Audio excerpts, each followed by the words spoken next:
అడ్డిమారి గుడ్డి దెబ్బలో గెలిచినటువంటి one time MLA అయినటువంటి రాజేందర్ రెడ్డి వ్యక్తిగత విమర్శలకు వ్యక్తిగత దూషణలకు దిగటం ఆయనే దిగజారుతనానికి నిదర్శనం అని కూడా ఈ సందర్భంగా తెలియజేస్తున్నాను. ఏదో అడ్డిమారి గుడ్డి దెబ్బలో గెలిచిండు, సరే తెలిసి తెలియక అవగాహన లేక సమాజంలో ఉన్నటువంటి అన్ని వర్గాల సమస్యలు తెలియని వ్యక్తిగా పిచ్చి పిచ్చి ప్రకటనలు చేస్తుండ్రు, చిల్లర మాటలు మాట్లాడుతుండు, చిల్లర కథలు చేస్తుండు అని చెప్పి ఎన్ని చేసినా కూడా 2-2.5 సంవత్సరాల పైచిలకు ఓపికతోని సహనంతోని ఓపిక పట్టడం జరిగింది.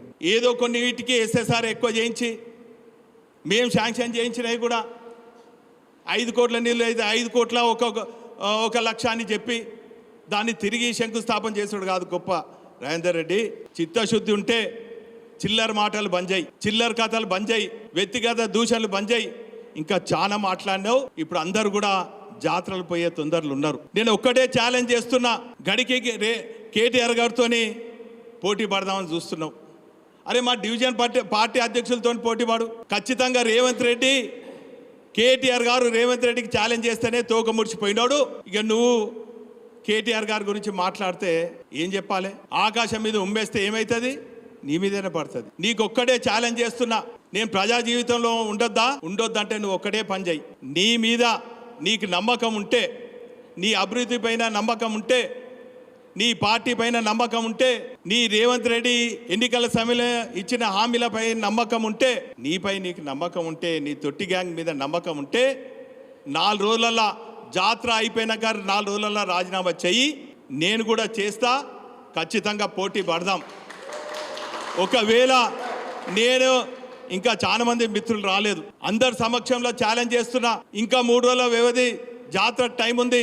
జాతరలో ప్రమాణం చేసి చెప్దామంటే చేద్దాం. నువ్వు రాజీనామా అక్కడ చేయి, లేదు భద్రకాళి గుళ్ళే చెయ్యి. నీ రాజీనామా పత్రం పట్టుకరా. ఒకవేళ నీపై పోటీ చేసి కనుక నేను ఓడిపోతే శాశ్వతంగా రాజకీయాలకు దూరంగా ఉంటా. 4 సార్లు నేను గెలిచిన వ్యక్తిని.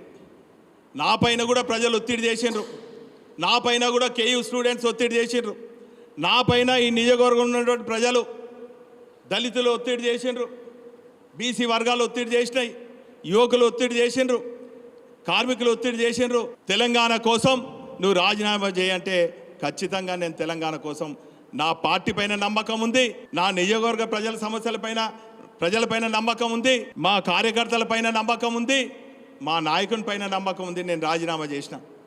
నువ్వు చేస్తావా?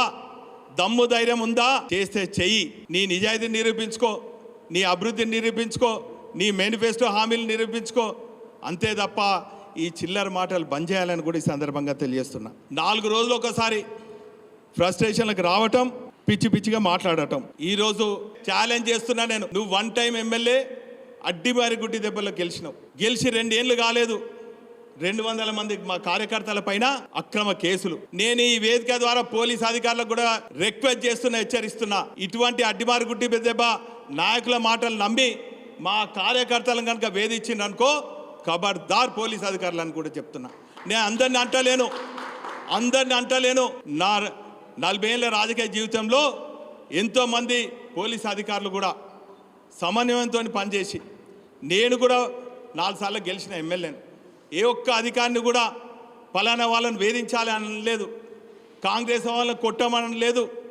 చివరికి మీ ద్వారా తెలియజేస్తున్నా, కరోనా సమయంలో కూడా 44,000 కిట్లు ఇవ్వడం జరిగింది. నేను ఇంట్లో వండుకోలేదు. ఆ కరోనా సమయంలో రెమిడిసివిర్ ఇంజెక్షన్ అనేది దొరకకపోయేది, బ్లాక్లో అమ్మేది.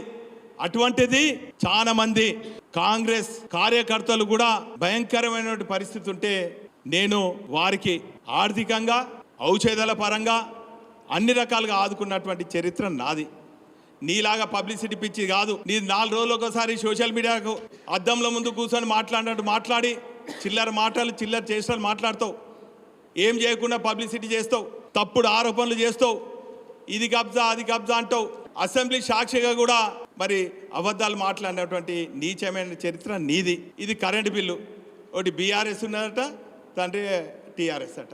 మీరు చూడండి, అసెంబ్లీ సాక్షికి ఎవరైనా అబద్ధాలు మాట్లాడతారా? అటువంటి నీచమైన చరిత్ర నీది, నికృష్టమైనటువంటి చరిత్ర నీది. అబద్ధాల చరిత్ర నీది.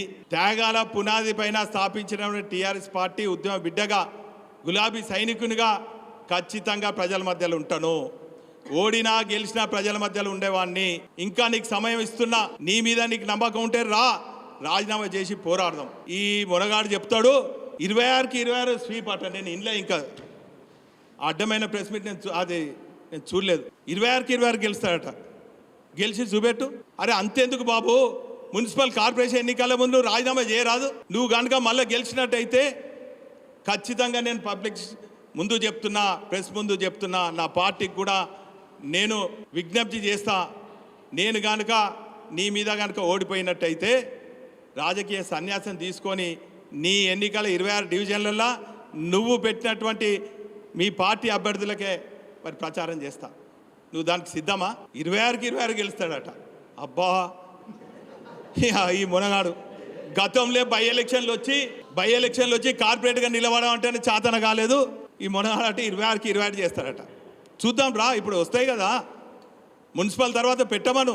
మేమెన్ని గెలుస్తాం, నువ్వెన్ని గెలుస్తావు చూద్దాం. దానికన్నా ముందు రిఫరెండం చేసుకోరాదు. రాజేందర్ రెడ్డి గారు, మళ్ళొక్కసారి చెప్తున్నా, నీపైన నీకు నమ్మకం ఉన్నా, నీ అభివృద్ధిపై నమ్మకం ఉన్నా, నీ కాంగ్రెస్ పై నమ్మకం ఉన్నా, నీ తొట్టి గ్యాంగ్ పై నమ్మకం ఉన్నా, నీ ఫిరాయింపుదారులపైన నమ్మకం ఉన్నా, నీ అభివృద్ధి పైన నమ్మకం ఉన్నా, దయచేసి రాజీనామా చెయ్యి. 4 రోజులు చేస్తావా, 4 నెలలు చేస్తావా, లేక మరి మున్సిపల్ ఎన్నికల కన్నా ముందు క్లీన్ స్వీప్ అంటున్నావు కదా, దానికన్నా ముందు మన ఇద్దరం పోటీ పడదాం. దాని తర్వాత క్లీన్ స్వీప్ చేసుకో.